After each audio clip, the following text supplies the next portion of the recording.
चलिए, आप सभी का इस चैनल में स्वागत है। आज हम लोग जो है इस वीडियो में क्लास 9th के लिए जो बहुपद जो चैप्टर है उसका एक्सरसाइज 2.1 के क्वेश्चंस को देखेंगे।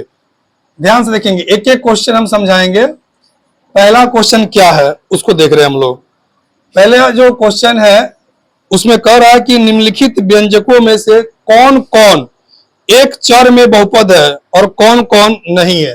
तो लिख करके हम समझा रहे हैं। पहला यहां पर देखिए 4x² माइनस 3x प्लस 7 है।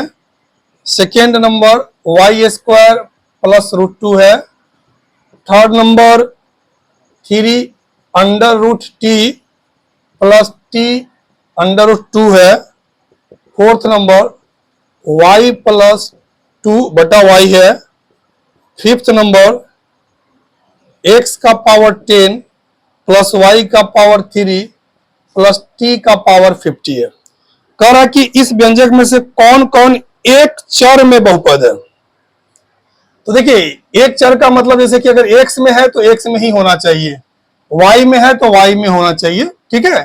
तो यहाँ x है तो ये एक चर में बहुपद। बहुपद का सेंस क्या होगा कि जिस चर के रूप में होगा उसका जो घातांक जो होगा, यहाँ पर जो घात यहाँ पर होगा कोई भी, वो एक पूर्ण संख्या होना चाहिए। तो यहाँ पर x का पावर 2 यानी 2 पूर्ण संख्या, x का पावर 1 पूर्ण संख्या, या x का पावर 0 ये भी पूर्ण संख्या है। तो यह एक चर में भी है, यानी कि यह जो है बहुपद जो है एक चर के रूप में, क्या लिख रहा है क्वेश्चन में, बहुपद है, यानी कि यह एक चर के रूप में बहुपद है।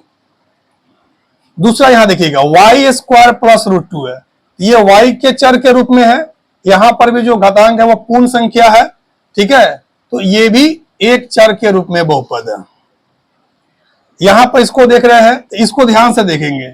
यहां पर इसको हम ऐसे भी लिख सकते हैं 3, ये जो √t है इसको हम लिख सकते हैं पावर 1/2 और प्लस में यहां पर t √2 है, ठीक है।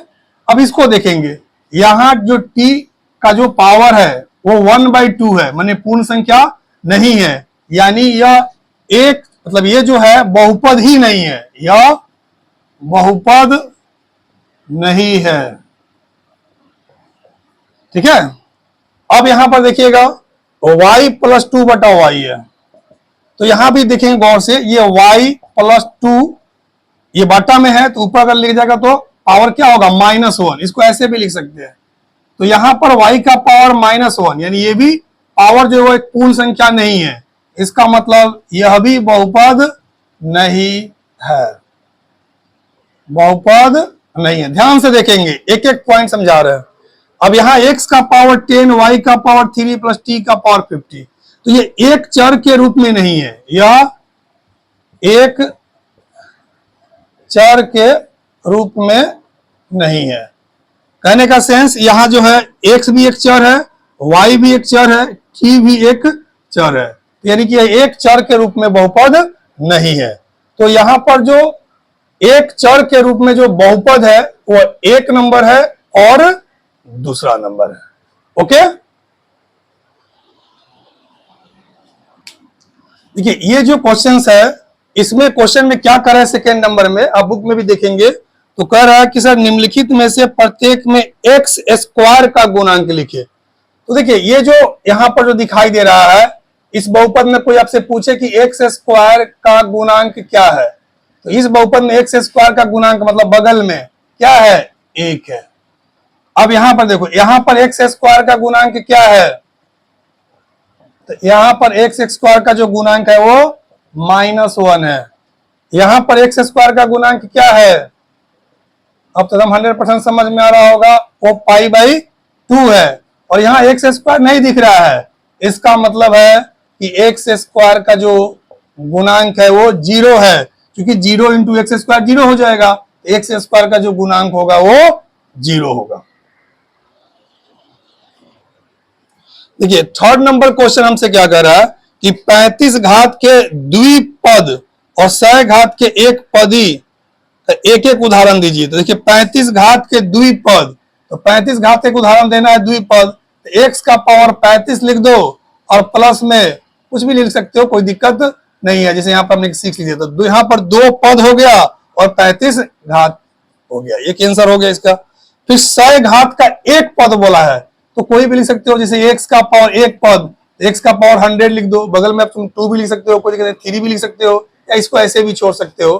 ठीक है, जैसे मैं मन कर रहा है हमको 2 लिखना है तो 2 ही लिख देते हैं, 2x का पावर 100। कोई बच्चा जो है अगर ऐसे उदाहरण दे दे रहा है, यहाँ पर 4 लिख दिया x का पावर 100, या सिंपल x का पावर 100 ही लिख दिया, तो यहाँ पर जो भी दिखाई दे रहा है सब एक पद में दिखाई दे रहा है और उसका घात जो है वो 100 है, ये भी आंसर आपका हो जाएगा 3 नंबर में। चौथा नंबर जो क्वेश्चन है उसमें हम लोग ध्यान से देखिए कि चौथा में क्या कह रहा है हमसे, कह रहा है कि प्रत्येक बहुपद का घात लिखिए। जैसे पहला नंबर जो क्वेश्चन है 5x³ plus 4x² plus 7x, इसमें जो है इसका घात बताना है, बहुपद का घात। तो बहुपद का इसमें घात क्या होगा, तो यहां पर देखो बहुपद का घात का मतलब होता है कि x का जो मैक्सिमम पावर है वो बताना। जैसे x का पावर यहाँ 1 है, यहाँ 2 है, यहाँ x का पावर 3 है, यानी बहुपद का घात 3 हो गया आंसर। सेकेंड नंबर देखो, सेकेंड नंबर में क्या कर रहा है 4 माइनस y², तो इसमें जो बहुपद का जो घात होगा वो क्या होगा, y का पावर 2 है, तो 2 आंसर हो जाएगा। नेक्स्ट क्वेश्चन को देखते हैं, जैसे थर्ड नंबर इसका 5t माइनस √7 है, इसका इस बहुपद का घात पूछ रहा है हमसे, इस बहुपद का घात 1 हो गया, आंसर हो गया। चौथा नंबर जो है सीधे 3 बहुपद लिखा है, यानी यहां पर अगर समझे तो x का पावर 0 है, यानी यहां घात जो होगा वो बहुपद का वो 0 होगा। ओके, चलिए पांचवा नंबर जो क्वेश्चन है वो क्या कर रहा है कि बताइए कि निम्नलिखित जो बहुपद जो दिया हुआ है उसमें से कौन कौन बहुपद रैखिक है। रैखिक पहचानना है हमको, द्विघाती पहचानना है और त्रिघाती पहचानना है।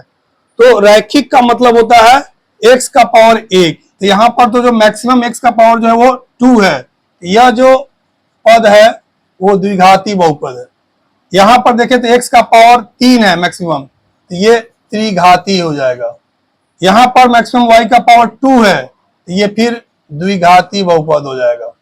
यहां x का पावर 1 है तो रैखिक बहुपद हो जाएगा, और यहां भी t का पावर 1 है तो ये भी रैखिक हो जाएगा।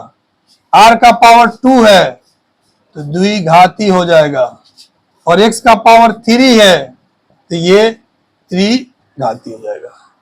तो इस तरह से जो है एक्सरसाइज 2.1 जो है वो 100% क्लियर हो गया होगा, कहीं कोई कंफ्यूजन क्रिएट नहीं होना चाहिए। ओके, जय हिंद।